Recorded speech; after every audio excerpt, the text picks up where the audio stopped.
Bismillahirrahmanirrahim. Assalamualaikum warahmatullahi wabarakatuh. Alhamdulillah, alhamdulillahirabbil alamin. Wassalatu wassalamu ala nabiyyi rabbil alamin, sayyidina wa maulana Muhammadin wa ala alihi wa sahbihi ajma'in. Amma ba'd. Hadirin yang dimuliakan oleh Allah Subhanahu wa taala, perlu kita ketahui bahwasannya iblis laknatullah alaih tidak ridha melihat anak cucu Adam menyembah kepada Allah Subhanahu wa taala sehingga mereka selamat dan masuk ke dalam surga semuanya. Seperti halnya iblis juga pernah menggoda Abu Bashar Adam alaihissalam dan juga istri beliau yaitu Ibu Hawa, sampai mereka berdua diturunkan oleh Allah Subhanahu wa taala ke muka bumi, dan juga iblis laknatullah alaih memohon kepada Allah Subhanahu wa taala agar diberikan waktu sampai hari kiamat untuk menggoda anak Adam, dan hal tersebut diizinkan oleh Allah Subhanahu wa taala. Di antara tipu daya iblis, pernah iblis datang kepada seorang raja yang dinamakan Ad-Dhahhak bin Alwan. Dalam sejarah dikatakan Dhahhak bin Alwan ini adalah kakak daripada Sanan bin Alwan yang pertama kali mendapat julukan Fir'aun, dan itu terjadi di zaman Nabi Allah Ibrahim alaihissalam. Iblis laknatullah alaih pernah datang kepada Dhahhak bin Alwan. Dia menyerupai sebagai seorang laki-laki, dan dia mengatakan kepada Raja Dhahhak bin Alwan bahwasannya dia ini adalah orang yang mahir di dalam memasak. Dan tatkala itu Dhahhak bin Alwan tidak pernah makan yang namanya daging.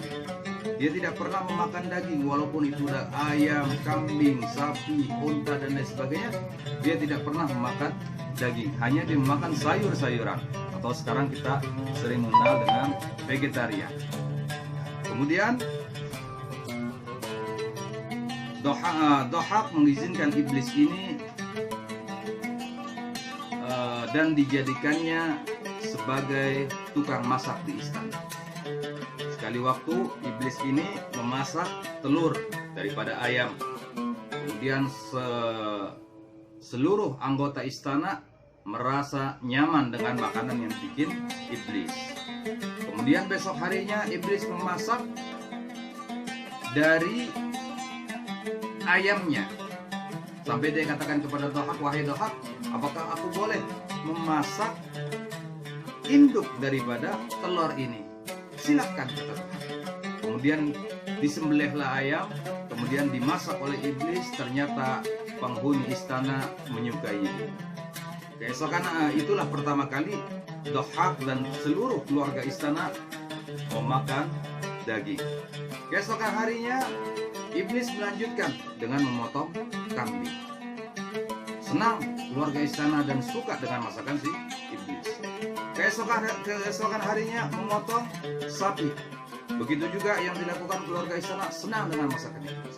Sampai kepada dia memotong onta.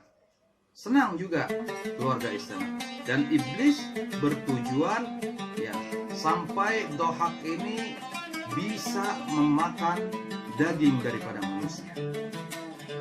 Akhirnya suatu hari Dhahhak iblis menghadap kepada Dhahhak.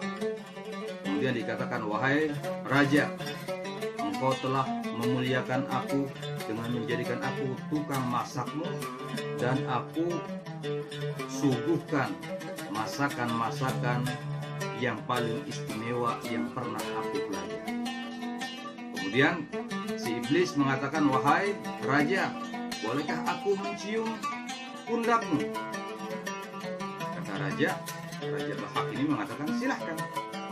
Karena aku, kata iblis, karena aku sangat berterima kasih kepadamu sehingga aku ingin mencium kedua pundakmu. Akhirnya diizinkan oleh Dohak dan diciumlah pundak daripada Dohak, kedua pundak daripada si Dohak tersebut. Tatkala dicium, kemudian apa yang terjadi? Setelah dicium, bekas ciuman daripada iblis itu muncul seekor monster. Kalau zaman sekarang mungkin dinamakan monster yang mempunyai yang berwujud seekor binatang yang mempunyai mulut dan mata yang ganas. Dari saat itu Dohak mengetahui bahwasannya tukang masaknya ini adalah iblis. Kemudian si Dohak bertanya kepada iblis tersebut, wahai iblis, bagaimana caranya menghilangkan ini semuanya? Menghilangkan monster yang ada di pundakku ini, wahai iblis.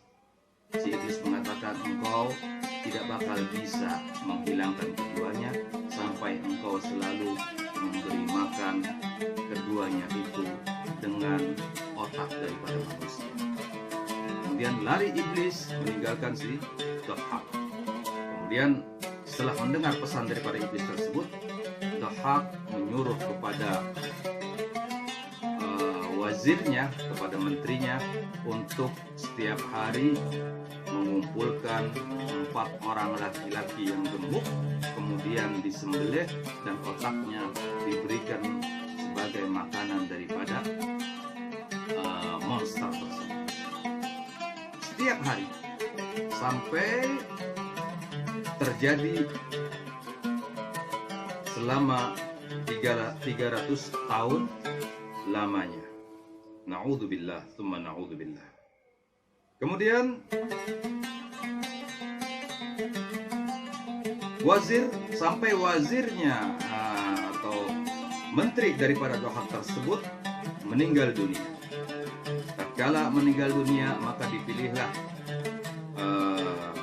menteri lain yang sama juga diperintahkan oleh Dohak selalu setiap hari untuk menyembelih 4 manusia dan otaknya diserahkan kepada dua monster ini untuk dimakan. Ternyata menteri pengganti daripada menteri yang pertama ini adalah seorang yang pintar, seorang yang cerdik. Dia hanya membunuh 2 orang dan otaknya diambil kemudian dicampur dengan otak daripada kambing. Dan 2 orang lainnya disuruh mengungsi lari ke atas gunung. Itu terjadi selama 700 tahun lamanya. Sampai orang-orang yang diselamatkan oleh wazir tersebut, oleh menteri tersebut yang lari ke atas gunung, mereka sampai beranak pinak dan mereka sekarang dinamakan suku Kurdi. Itulah tipu daya daripada iblis yang menggoda manusia yang tadinya taat kepada Allah Subhanahu wa taala, tidak mau memakan daging, ya. Kemudian setelah kena bujuk rayu iblis sampai dia terkena malapetaka dengan munculnya 2 monster di bekas ciuman daripada iblis tersebut. Mudah-mudahan kita semuanya terlindung daripada godaan iblis, terlindung daripada godaan syaitan, sehingga kita selamat, keluarga kita selamat, dan kita kelak bisa masuk ke surganya Allah Subhanahu wa taala, dikumpulkan bersama Sayyidul Anbiya wal Mursalin, yaitu Sayyidina Muhammad sallallahu alaihi wasallam. Amin amin ya rabbal alamin. Allahumma wafiq ila aqwamit thariq.